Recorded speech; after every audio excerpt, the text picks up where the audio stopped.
society. Right. That really, for now, would not, and it's still not yet law. You know, it's not an acceptable thing lawfully in the country. You know. Well, but the thing about it is that not that doesn't exist, but it's just that because of the culture, they have not embraced it. They're not ready to welcome it. Yes. So that's the type of society. That is the society we come as from. As it is right now. That's correct. You know, but it's still there. However, I do understand as an individual saying I'm not going to play such roles, because you should have some standards as to the type of roles you want to play. Yeah, like even when I do bedroom scenes, I still have standards. Right. I have a limit. I know where I reach.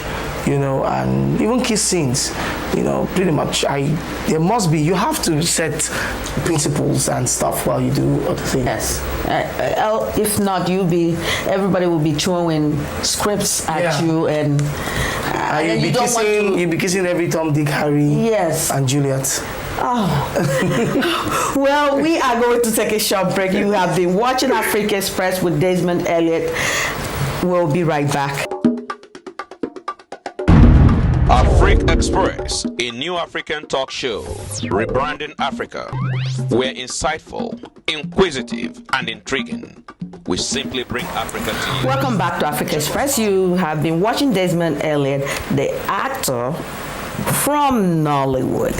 And we've been talking about various things from his personal life to work. Mr. Elliot, in your work, sometimes you seem to be so engulfed. I know you're acting, but are there roles that you draw from experience when you're performing? Of course, yes. Because acting is an everyday life experience. So yes, you tend to act more naturally when something has happened to you before. Yeah, I do. Oh, you want me to give you instances? Yeah. Well, I lost my grandmother. I lost my little cousin. And sometimes when I need to do emotional scenes, I have to go back to how I felt. Acting is a spiritual exercise. It's a spiritual exercise. At every point in time, you must connect with something. At least 25% of yourself is still in the acting, right. But the other parts you have to bring forth from somewhere. That's why, for instance, Mama G is so good at what she does. You need to see Mama G when she's crying in a very good film. You will notice that because of the experiences she's had, yes, that's why she tends to do it very well. So yeah. Your work. You've done so many films, so many. So I want you to kind of like pick maybe one or two that you're most proud of. And why? Okay. My all-time greatest film that I'm so proud to have been involved in is one called Behind Closed Doors. It was done in 2007, and to me was the high point of my career.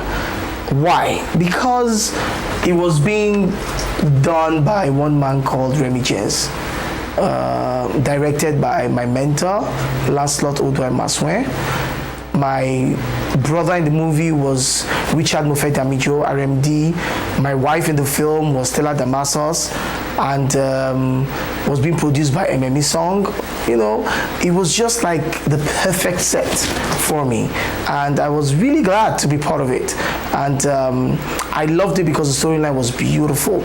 We did a premiere here in Maryland, and the funny thing was, the day more white people came for that premiere.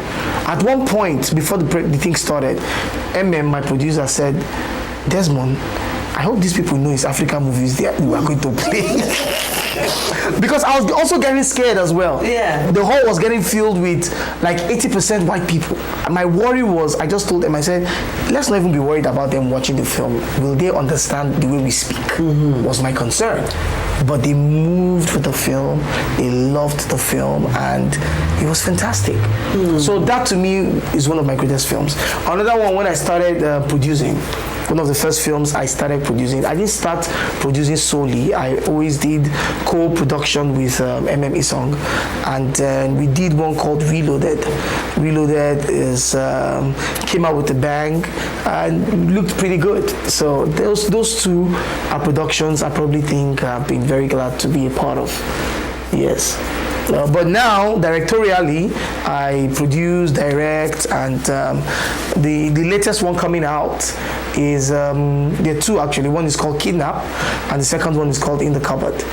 In the Cupboard, I'm particularly very interested in because of the storyline. A man having 5 kids that dies, his kids all come back from abroad, and during the reading of the will, from one thing leading to another, you discover that the whole 5 children were not the man's biological kids. And the conflict, the intrigue, it's a beautiful, small story that I really love. And yeah, I hope people will love it as well. Are you those are the projects you're doing now? They are done already. Done the work. I'm actually doing what they call color grading, which is one of the new things that these independent younger producers like us are beginning to do. We try to work more with the technical aspect because we realize that, fine, we have good stories, we have good actors, but technically we're not yet there, you know, even though we're not where we used to be. And then the little of us, we're beginning to now improve on such things. So yeah, we've done the film. The film was shot in January. This is what? Almost July, and the film is not out yet because it's been in LA since, going through processing and color grading and picture, coloring. You understand? Yes. So that's what we're doing, and yeah, pretty much will be out maybe in September. Yeah. Name names, and then the next question. Who? Just tell me the characteristics of the person that you do not like to work with.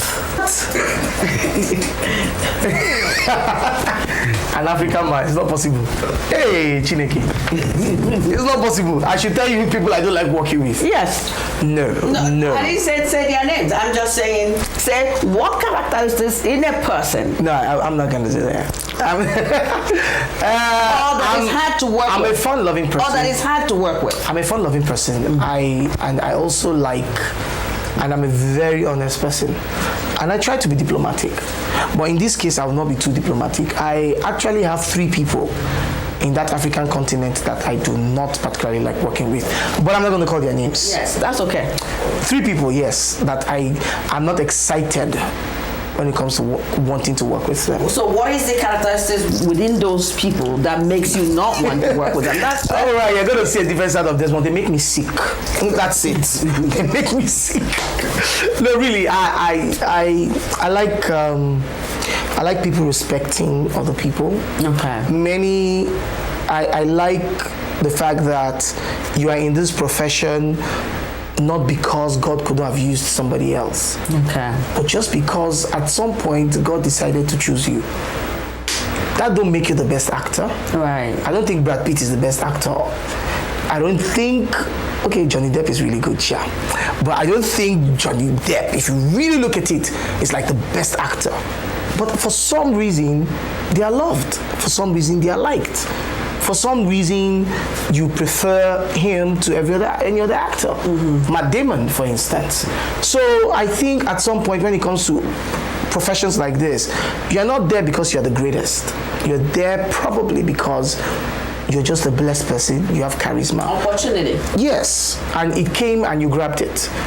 So what pisses me off is when you didn't hope for these things and they come, and then you forget where you're coming from. Okay. Never forget where you're coming from. Never forget where you're coming from. It's a very important lesson. So those people tend not to remember where they're coming from, and that annoys me. And that goes not only in the film industry, Really? in everything. Oh, well. You should not, we Africans, we should make it a point not to forget where we're coming from. Exactly. These people, we respect ourselves a lot in Nigeria.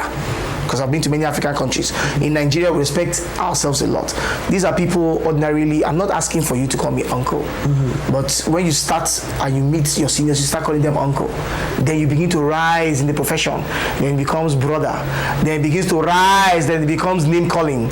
No more uncle, no more brother, no more that. The next thing you start using the F word. then I know you have a problem.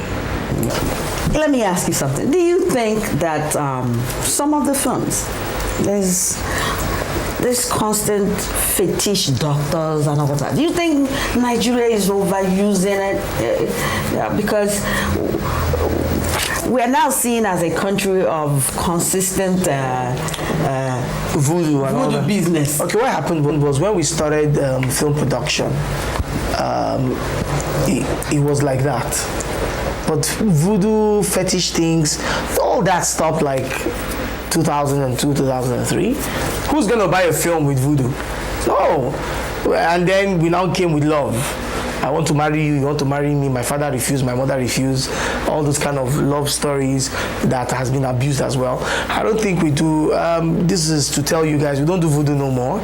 Not that they don't exist, they do exist, because like Nigeria is a very spiritual nation. West Africa as a whole is a spiritual nation, but in as much as there's voodoo or fetish issues, we also have spiritual issues as well. And I don't think anybody would think he can do commercially if he decides to keep doing that voodoo thing. I wouldn't do it. I know of many of my colleagues who don't do films like that anymore. No, we don't. We stopped. Nollywood has been exploring going to Kenya. How come? What is... Okay, yes. What we're doing is these films are watched all over Africa, Caribbeans, America, Europe, and that is one. The second thing is getting markets, because the fact that people watch it don't mean that there's a market there. Hollywood films are watched everywhere, and we feel because as Nigeria is to West Africa, that's how Kenya is to East Africa. East Africa comprises of Kenya, Tanzania, Uganda, Rwanda, Burundi. There are about 6 of them, 6 countries, and Kenya is an amazing country.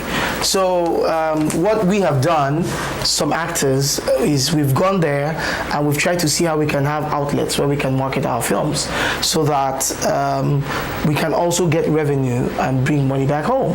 Because you watch the Kenyan TV, they call it Afro Hollywood. That's what they call our African movies, and they're playing it in every station. Sometimes royalties are not even given to those people. So we want to just set the thing straight. And we know that if we can get Kenya right, then we can get the rest of East Africa right. So what we're doing is collaboration between Kenya and Nigeria, and hopefully, I am hoping I start that endeavor. That's great. You guys are doing the same thing with Ghana. We did that with Ghana, and Ghana grew up, and Ghana says, hey, Nigerians, go back to your country. So we are back to our country. Yes. Yeah, because the Ghanaians are more well planned than us. Nigeria, we like our things like this. Cha cha cha cha cha cha. Let's shoot. Blah, blah, blah, blah. The Ghanaians are more precise. Right. So right now the idea is, which is a secret, the Ghanaians have learned on marketing and how to shoot the film and how to do this thing, and they say we can do it on our own. They shouldn't run too fast, because Nigeria always come on top. No worry now. We know they carry last. I've never heard where we were last year before. Don't worry. I'm not trying to compare, but we cannot be last. To pirating. Yes. Nigerian films, they are all over. People are reproducing it, and sometimes I feel bad, because I'm saying, how are these people making money? Why are they doing this to hard work that has been done? What is being done to curtail this pirating? The good news is the president of the Federal Republic of Nigeria has now realized that film can never be taken from the growth of the Nigerian economy. So what has he done? He says, okay, I like what you guys are doing. You guys need support. We're going to support you. He gives us $200 million and says, okay, we're going to do that. And while this is happening, we'll see how we can curtail piracy. The reason why we have a lot of piracy, let me start with domestically, Nigeria as a nation. Personally, as a producer stroke distributor, if I sell 1 million of my copies, I will not bother about selling my film outside the country. Because Nigeria has 200 million people. Of that 200 million, 10 million are adults that can buy one film. So why can't I sell 1 million of my copies? Because of piracy. Why do we have piracy? Because the films are not evenly distributed. Distribution network, there's no structure for distribution right now as we speak. So what the pirates do is they help you distribute it, but they keep the money. Now that is internally. Externally is we need to now understand laws that are formed in different countries. Right. For example, in America, if you register your film, or a company that is registered takes your film, if anyone pirates it, the man can sue.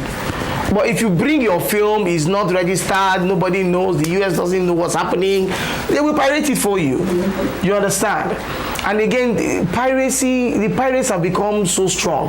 That's why I like what Lagos is doing. One of the governments, not this present government, one of the governments, there was one community that was really bad. And what the governor did was, in the night, they burnt that community where they do the bad trading. Yeah. And by morning, the governor came out crying that the people that burnt this community, God will punish them. and I like that kind of guerrilla method. Yes. So personally, I've not been known to have very good mouth when I'm talking about things that concern my life and things like this. But I do recommend that they deal with certain areas squarely, and it will bring down seriously. These days, they take our films to China and they do 100 copies in one, 20 copies in one. It's crazy. I was waiting for you to say something about China, because that China can literally reproduce somebody's work. We can't fight China, but we can fight the people that go to China to do these things. In fact, these days, China comes back to you because they found out that it's good business. So they leave, they come, they do this thing they need to do. Really, we will get there. We will get there. But firstly, I think we should deal with a structure of distribution. In that, if you do a film, let the filmmakers make their money. The other thing that the Nollywood has been doing too, they're moving into the cinema. Right. What is the purpose of that? I realize that, which is the channel here as well. Once a film is ready, you go through the cinemas. You do cinema and all that. The Nigerian people are very critical of what we do. Generally, we criticize a lot, and it has helped us try to step up our standards. We might not be, to Hollywood standard, but we are not as terrible as we used to be. That's why some of us can actually go to Europe, America, even South Africa to go and do post-production and make it even better because we realize that even post-production is so important that you can't take it away. So we do that first, we put it in the cinemas, and cinemas are cropping up. These days there's this mobile cinema they have now where you can go from community to community and you show films. It's great.